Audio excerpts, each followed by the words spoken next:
Selamat pagi pemirsa, apa kabar Anda hari ini? Senang sekali dapat menjumpai Anda dalam berita Papua hari ini.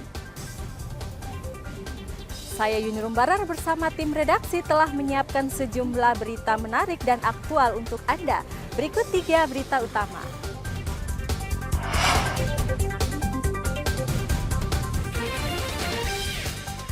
Ratusan pelajar di Kabupaten Paniai berunjuk rasa menolak makan bergizi gratis.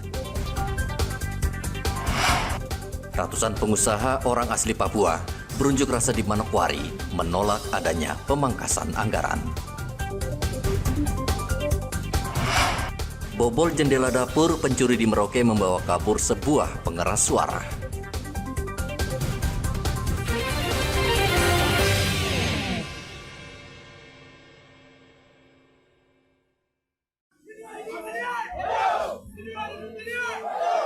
Ratusan pelajar di Kabupaten Paniai, Provinsi Papua Tengah kembali berunjuk rasa menolak program makan gratis pada hari Senin. Mereka berasal dari tingkat sekolah dasar hingga SMA di Paniai.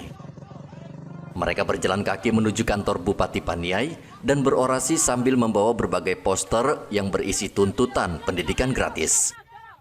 Siswa meminta program makan bergizi gratis di Papua dibatalkan karena siswa membutuhkan pendidikan gratis. Unjuk rasa berlangsung sejak pagi hari sehingga proses belajar mengajar sekolah di Kabupaten Paniai terhenti. Sementara itu, Kodam 17 Cendrawasih menanggapi berbagai unjuk rasa penolakan makan bergizi gratis. Kodam 17 Cendrawasih sejauh ini sudah melaksanakan uji coba program tersebut di beberapa titik di Papua, termasuk di sejumlah daerah terpencil dengan dana operasional Kodam. Pangdam 17 Cendrawasih, Maijen Rudi Purwito mengatakan penolakan terhadap program makan bergizi gratis di beberapa daerah telah disusupi kelompok Papua Merdeka untuk mengalihkan isu menjadi tuntutan sekolah gratis. Beberapa titik itu sebagai penyampaian aspirasi, dan itu menurut analisa saya itu juga tidak aspirasi murni, karena mereka setelah dimintai keterangan juga karena ada tekanan dari kelompok tertentu untuk seolah-olah menolak makan bergizi gratis untuk dipindahkan ke program sekolah gratis. Kodam juga terus berupaya untuk menjelaskan manfaat program makan bergizi gratis kepada seluruh masyarakat di Papua. Salah satu sekolah tempat dilaksanakannya program makan bergizi gratis di Kabupaten Biak Numfor adalah SMP Negeri 1 Biak Numfor. Program makan bergizi gratis Presiden Prabowo sejauh ini belum berjalan di Papua karena masih kekurangan anggaran. Terima kasih Bapak Presiden Prabowo atas makanan bergizi gratisnya bagi kami siswa SMP Negeri 1 Biak Timur.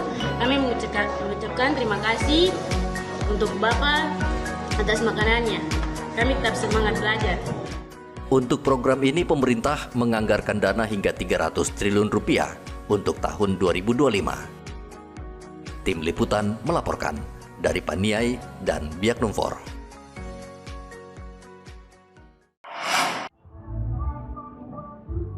Ratusan kontraktor orang asli Papua menggelar aksi unjuk rasa di kantor Badan Pengarah Percepatan Pembangunan Otonomi Khusus dan Dewan Perwakilan Rakyat Papua Barat pada hari Senin. Mereka memprotes kebijakan efisiensi anggaran 2025 yang dicanangkan pemerintah karena berdampak besar pembangunan infrastruktur di Papua Barat. Para kontraktor meminta pemerintah pusat meninjau instruksi Presiden Indonesia nomor 1 tahun 2025 yang menjadi dasar kebijakan efisiensi.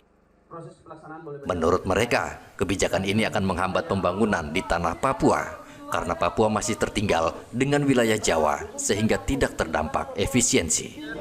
Nomor 1 tahun 2025 di situ ada menyebutkan kami pembagian yaitu infrastruktur. Di dalam infrastruktur di situ ada efisiensi anggaran yang besar. Maka kalau kami diam dan kami ikuti, maka tahun ini kami kontraktor orang asli Papua tidak akan kami kerja di tahun ini. Maka dengan demikian kami langsung lakukan tindakan, dan pada saat itu kami minta 11 media untuk kami jumpa pers di sekretariat kami, dan kami sudah menyatakan bahwa kami akan melakukan aksi aksi damai. Yaitu hari ini kami sudah lakukan. Ketua Pokja Papua Cerdas BP3OKP Arius Mofu menerima pendemo dan berjanji akan menyampaikan aspirasi itu ke pemerintah pusat. Untuk segera dilanjutkan ke kantor pusat, yaitu di Istana. Asosiasi Kontraktor Asli Papua kebanyakan memang selama ini sangat bergantung terhadap dana jauh, dana darat segala macam. Ketika itu di efisiensi sangat terganggu oleh kehidupan baik keluarga mereka dan terutama juga tentang perputaran ekonomi di Papua Barat dan Manokwari pada umumnya. Memang itu masalah infrastruktur, tapi jelas sangat mengganggu terhadap income penghasilan teman-teman kita pengusaha asli Papua. Pemerintah saat ini gencar membatasi pengeluaran dengan menerapkan efisiensi di sejumlah kementerian. Dari efisiensi ini, pemerintah menargetkan bisa menghemat anggaran hingga 300 triliun lebih. Edi melaporkan dari Manokwari, Papua Barat.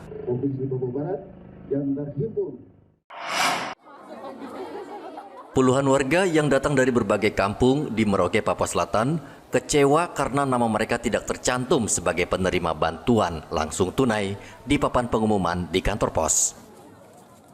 Mereka mengaku sudah mengecek dan meneliti ulang urutan nama penerima BLT dan yakin nama mereka tidak ada.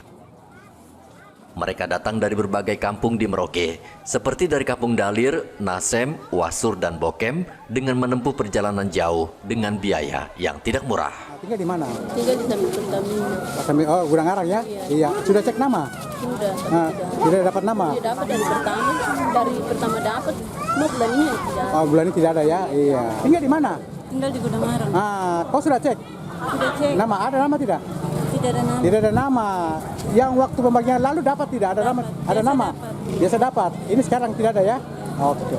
Pembagian dana bantuan langsung tunai di kantor pos Merauke sudah berlangsung selama sepekan. Besaran penerima bantuan langsung tunai per keluarga menerima Rp200.000. Muhammad Ridwan melaporkan dari Merauke, Papua Selatan. Satgas Damai Kartens akan mengejar pelaku yang menyuplai amunisi untuk kelompok kriminal bersenjata pimpinan Askemabel. Kasus ini mulai terkuak saat Satgas Operasi Damai Kartens meringkus Askemabel beberapa waktu lalu. Petugas mencurigai jumlah amunisi Askemabel saat ditangkap lebih banyak dibanding saat Askemabel kabur dari Polres Yalimo pada Juni 2024 lalu. Saat itu Askemabel membawa kabur 60 butir amunisi, namun saat ditangkap aparat menyita lebih dari 100 butir peluru kaliber 5,56 mm.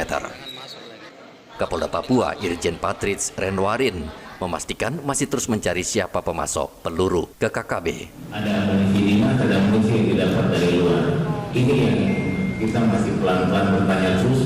Yang pasti keterangan dari saudara Nixon setelah ditangkap sebelumnya, dia baru mengakui, kita belum proses kepada orangnya siapa.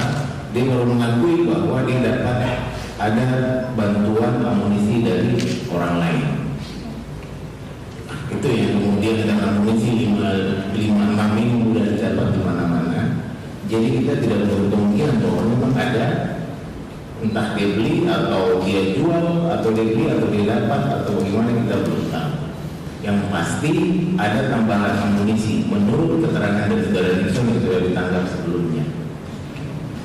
Kalau jumlahnya bertambah, kalau kita lihat dari total jumlah amunisi yang ada ini bertambah. Pekan lalu polisi berhasil meringkus pentolan KKB wilayah Yalimo, Askemabel. Ia ditembak karena melawan saat akan diringkus polisi di Yalimo. Polisi juga menangkap seorang rekan Askemabel dan berhasil menyita 4 senjata api yang dibawa kabur dari Polres Yalimo. Arthur melaporkan dari Kota Jayapura, Papua.